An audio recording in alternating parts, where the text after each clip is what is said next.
My next guest is coming off another first-round finish, this time over David Onama in the main event of UFC Vegas 110 last weekend. Always great catching up with Steve Garcia, especially after a big win like this. Steve, how you doing, man?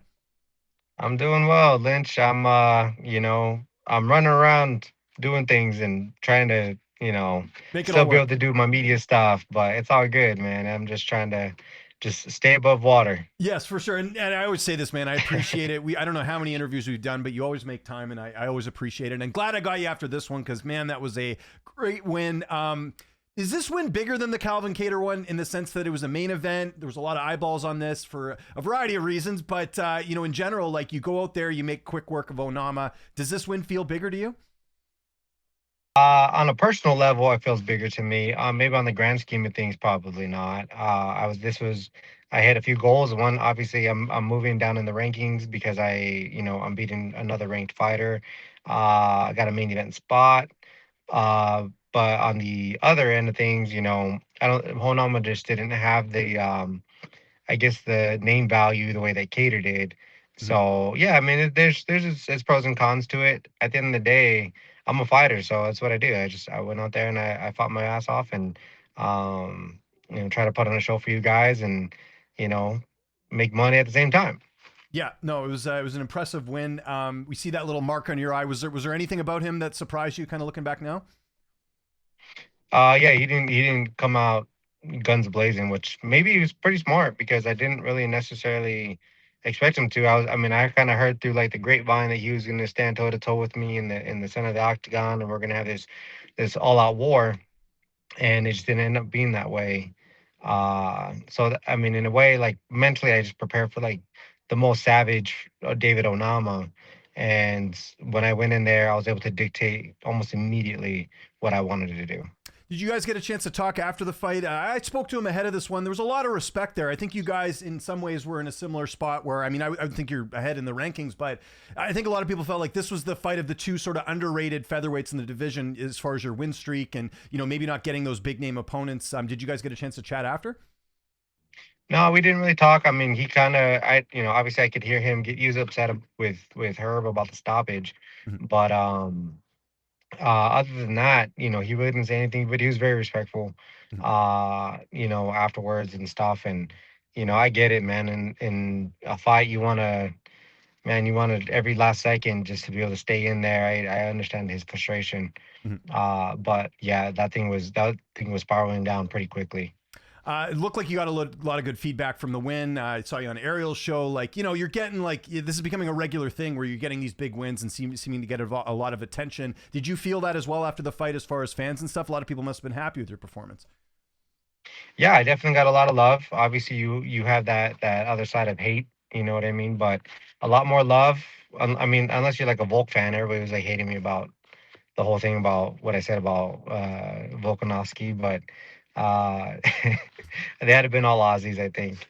I respect them for getting behind their boy. Yeah. But other than that, man, it was a lot of love, and I'm happy that I'm able to be on these platforms. I feel like they have a little bit bigger audiences too, and I can reach different crowds, and they're getting to know the Mean Machine a little bit more. I'm grateful for people like you that still stick with me, even when I was small. You know what I mean? So I always got to show a lot of love to you guys. No, I appreciate that, and like I said, it's a two-way street because you always make time for me, man. It's awesome. So you mentioned all the good feedback, the bad feedback. One of the things I keep seeing, which is so silly, is people now saying, "Oh, well, Onama threw the fight." Have you heard this because of this whole Isaac Dulgarian thing? People are now saying that, "Oh, maybe because Onama's on the same team." Have you heard any of this? Like, to me, it's just ridiculous. Yeah, I've definitely seen a bit of it. Very, very minimal though, because I mean, look at my eye, dude. My freaking eye. Yeah, He tried, bro. He yeah, tried. So, at the end of the day, yeah, at the end of the day, I mean, he just, I don't think that he was up to par. You know what I mean? yeah. It just wasn't his night. It Yeah, is what it was. Uh, and it kind of sucks because then it takes it away from me a little bit. that's why I brought it up because it's Um, annoying when people won't give you credit for the win, and instead it has to be that Onama's compromised, which I thought was so silly. So, Yeah, and honestly, dude, like I don't think Onama would be that guy. I don't think those are the type of guys that do that. You know what I mean? Like right. I kind of feel for that team right now. I have a lot of respect for Mark Montoya. That whole group of guys are all studs. And so for that to happen at their gym, I mean, you can't control what an individual does, and we don't even know if that's legit or not. I don't know. Mhm. Um, so who knows? Who Yeah. knows? You know what I mean? Yeah. Uh, it's a uncomfortable type of situation for everybody involved, Mhm. and you're almost like guilty by association, and that sucks, right? Because if Mark Montoya and on the group of guys that didn't understand or had no idea about what was going on, that sucks. Yeah. So I hope they get to the bottom of it, and it's figured out. You know what I mean? I hope a lot of stuff's not true. Betting is kind of crazy. There's a reason why we're not, allowed to bet, at least, on the fights. I do my DraftKings on NFL, but that's the only time I'll bet, because I can't bet on fights anymore. Yeah, I could do that. So yeah, I was gonna say, kind of going back to that though. Did you get wind that something was up with that Dulgarian fight, like before your fight? Like, was that something that people were talking about? Like, because I know you're focused on your fight, but I'm sure you're also hearing things as well. Were you aware of this like before your fight? No clue. No, I you didn't had know no anything. Well, clue. that's good on you No, for staying off your phone and stuff yeah. because it was everywhere, right? So Was it like during the whole fight day? yeah, so let me kind of break it down in case you don't know what happened. So the reason this even got like flagged, because we've had weird results, right? We've had weird judging and ref stoppages and all that different stuff. And this is what a lot of people are missing. So I'm going to try and educate the masses here in the middle of this interview here. But the reason it got tipped off or something was up was because there was a bunch of line movement. So what happens is the odds makers make a line on the Dulgarian fight. He was a betting favorite.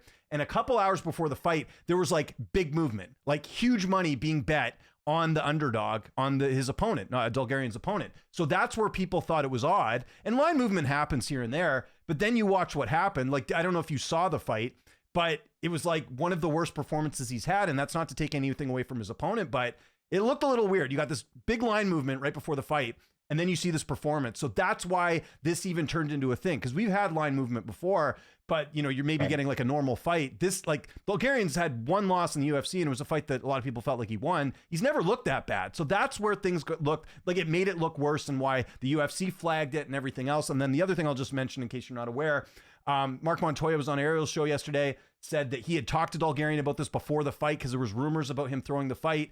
And then even the UFC talked to Dulgarian before the fight, and same thing. He's like, no, nothing's up. And then the result happened. So with all that information now, sorry for the people who have heard this already. What do you think of that whole thing? Because that's, it's a little bit weird that all this happens, but then he's claiming nothing happened either. I mean, don't look good. You know what I mean? That's the first thought that comes to my mind. Dulgarian, I don't know too much about him. Mm-hmm. I do know that I've seen him. He does like these ninja moves on Instagram. I do know that he has fought. I think he's fought one of the people I fought. I don't know who. But he has fought, and I think I know who you're talking about. He seems like a little stud. I think the he was a favorite, right? He was like a minus 200 something favorite, Yeah, like right? minus 250. Yeah. Yeah, so I guess that kind of makes, it's just questionable, right? So who knows? Who knows? I don't know. Yeah. But yeah, Yeah, I they'll think figure it out. No, if I know any, it's not your job to worry about this stuff. I was just curious, like, if you'd heard anything or whatever, because obviously you're sort of on the fight world. But I know you're probably getting focused on going fishing or something after this, right? You're not worried about any of this stuff. So there we go. And then some of the fighters have been asked this too, and I'll just throw it out there. Like, I'm assuming you haven't been approached to throw a fight, because there are some fighters that have come out now and said, "Hey, I was in Vegas, and someone said, hey, do you want to throw the fight?" Has that ever happened to you? no, man, I get approached to win a fight, not Yeah. to Yeah, lose a fight. exactly. I don't think there's any shady people in Albuquerque trying to do that stuff, right? So, yeah, Nah, man, I couldn't do that. I yeah, couldn't do that. I couldn't live with myself. Um, I just, yeah, dude, I just, I'm too competitive. That's yeah, why, like, when it started leaking to my stuff a little bit, I was like, uh, that doesn't make sense for that. You know what I mean? no, At least for me, on my end of things. Plus, like, our odds were like pretty close. I right, was the favorite, but yeah, not by much, right? right. So I wouldn't think that, you're not gonna throw that type of fight. You know what I mean? So I don't know. I hope if they get to the bottom of it. I've never been offered, to take a hit or anything like that, or along those lines. I mean, I can't speak for other people, but that's got to be a terrible situation to be in. Yeah, and Dulgarian, like he's kicked out of Factory X. Like Mark Montoya Yeah. said yesterday, he doesn't think that he'll even fight again. So again, like it's if he, and again, he's not guilty of anything, but the optics don't look good, obviously going in. So just got to mention that. Right. Okay, let's get back to you, man, because there's a lot of good that's come out of this. I believe Josh Emmett is the guy you want next. Like any other opponents, like if Emmett doesn't pan out, like who would you like? It should be a big fight next. Like any of those guys that have some names there, I'm assuming that's got to be next, right? Because you kind of in a way did a favor fighting a guy that was ranked lower than you, right? Yeah, and then I kind of feel like that's kind of the case again because I'm now number 8.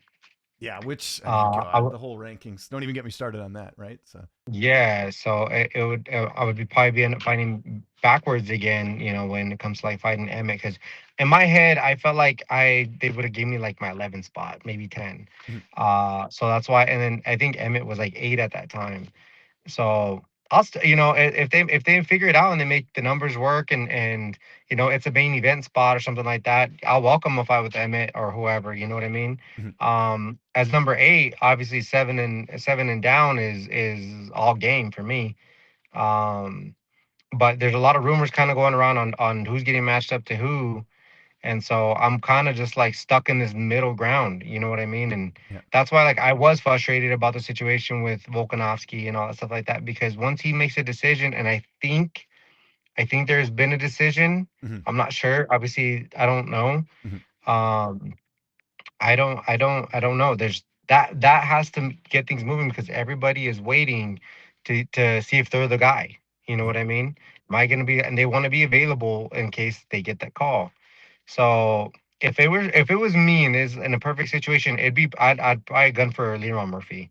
Ron Murphy, yeah. Uh yeah, that's who I would probably gun for. I don't know his situation. Um I don't know who they're trying to give him. I don't know what they're trying to do. I know he doesn't want to go backwards either. None of us want to go backwards. So that's what makes things even more tough is, where we would have to probably, someone has to give up that situation and fight backwards. Yeah. Um, I think it's going to be like a domino and effect. Like once some guy gets booked, then everyone else will kind of get matched up. You would hope, right? That's sort of the thinking yeah. there.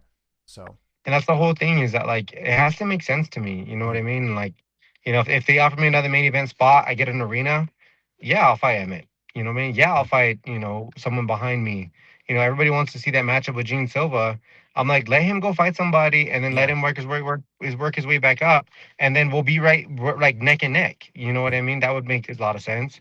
Um, but yeah, I mean, I'm like stuck in this like middle ground to where I don't know would be the best scenario, man. And like that's where, like for me, that's where my faith comes in. You know what I mean? Like God, like open the doors that are meant to be open and close the doors that are meant to be closed. Put who you want me to, to continue this path with, and I just gotta trust in Him because at the end of the day, there's a lot of things out of my control. I don't really have control on who I fight. I just signed the dotted line. I've always been that way because in my head, I felt like I've always had to fight everybody. I've always had to prove myself to everybody. So it's just like, do you want me to fight the guy? Okay, yeah, says he's next. Then he's next. Then he's next. And it was just like that. That's how I've always operated because I've never really had the privilege of, stardom. You know what I mean? It's like, Mhm. nah, dude, you got to work for everything you got. So that's how I've operated my whole life. Yeah, no, understandable. And I mean, you keep getting these wins. It's going to work out, right? You'd hope. Anyways, and the good news for you too is like you're a fresh guy in the division, right? Like we've already seen Volk fight Lopez, and some, you know what I mean? Like there's been other fights that have already taken place. So we'll see how it happens as well. And I'm sort of an ideal. Do you have like an ideal time of when you want to get back in there and fight? I'm sure you want to enjoy the holidays. You've been busy this year, man. So I assume you want to, maybe take a little bit of time off. Yeah, I told him probably like February, March. That would kind of be like more ideal for me. Mhm. Um, I think at the beginning of next year would be ideal. Cool. I would love to enjoy. I do have like a trip planned. I have like a Dallas Cowboy game I'm gonna go to Oh, on awesome. Thanksgiving, so I'm excited about that. And then my I'm gonna take my son on a cruise at the first week of December. So Good for you. um, That's awesome. yeah, that's the plans. Good stuff. I hope, yeah, Who you taking to the Cowboys game? You going with your dad? it'll be me and my wife. Oh, okay, cool, nice. So she's a football Yeah. fan too. That's great. Yeah, we're both Cowboy fans. Oh, cool. That's awesome. Got to ask just because we got it next Saturday. We got the big welterweight fight, Islam Makhachev, Della, Maddalena. Just curious how you think that fight plays out. I'm going for Maddalena. That's who I'm going for. I like Makhachev, but I want this. I want this boxer to go out there and just show out, man. I do. But do you think he wins, or do you think Islam takes it? Uh, I don't know. I need to look at.